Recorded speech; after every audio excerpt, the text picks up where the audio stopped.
আমি সূরা ফাতিহাটা বাংলা এত দ্রুত বলতে পারবো, আপনি এত দ্রুত আরবিতে বলতে পারবেন না। আমি একটু বলি তাহলে আসবে না। সমস্ত প্রসঙ্গে বিশ্বের জগতের প্রতিপালক আল্লাহরই যিনি পরম করুণা পরম বিচারহীন মালিক, তোমার প্রসঙ্গে তোমার সাহায্য করতে মানতে চালিত করে সঠিক পথে তাদের পথে যাদেরকে তোমার দান করে যাচ্ছে, আর তোমার শক্তি দানের কথা বলছে। আমি আল্লাহু আকবার। What you are doing? ঠুমঠাম কি আওয়াজ করছি, মানি আছে কোনো? কিন্তু সূরা ফাতিহার অনুবাদটা কি? চোখে জল চলে আসে। আমি যদি বলি বিতাড়িত শয়তানের প্ররোচনা হতে আল্লাহ তাআলার কাছে আশ্রয় প্রার্থনা করছি। পরম করুণাময় পরম দয়াময় আল্লাহর নামে সমস্ত প্রশংসা বিশ্ব জগতের প্রতিপালক আল্লাহরই, যিনি পরম করুণাময় পরম দয়াময় বিচার দিনের মালিক। আমরা তোমারই উপাসনা করি, তোমারই সাহায্য প্রার্থনা করি।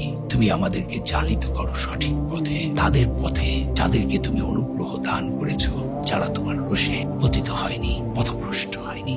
আমিন। আউযু বিল্লাহি মিনাশ শাইতানির রাজিম। বিসমিল্লাহির রহমানির রহিম। আলহামদুলিল্লাহি রাব্বিল আলামিন। আর রহমানির রহিম। মালিকি ইয়াউমিদ্দিন। ইয়াকা না'বুদু ওয়া ইয়াকা নাস্তাঈন। ইহদিনাস সিরাতাল মুস্তাকিম। সিরাতাল্লাযীনা আন'আমতা আলাইহিম গায়রিল মাগদুবি আলাইহিম ওয়ালাদ-দাল্লিন। কি সুন্দর। আমি এখন যেটা আরবিতে পড়লাম, আমি প্রত্যেকটা ওয়ার্ড বুঝি। এবং দেখেন সূরা ফাতিহাটা আমার দিয়ে বলা আছে, আমি তাই। আমার মানে হচ্ছে আমি নবীর উম্মত হিসাবে সমগ্র মুসলমানদের প্রতিনিধিত্ব করে, কিন্তু মুসলমানদের হয়ে কিন্তু আল্লাহর কাছে প্রার্থনা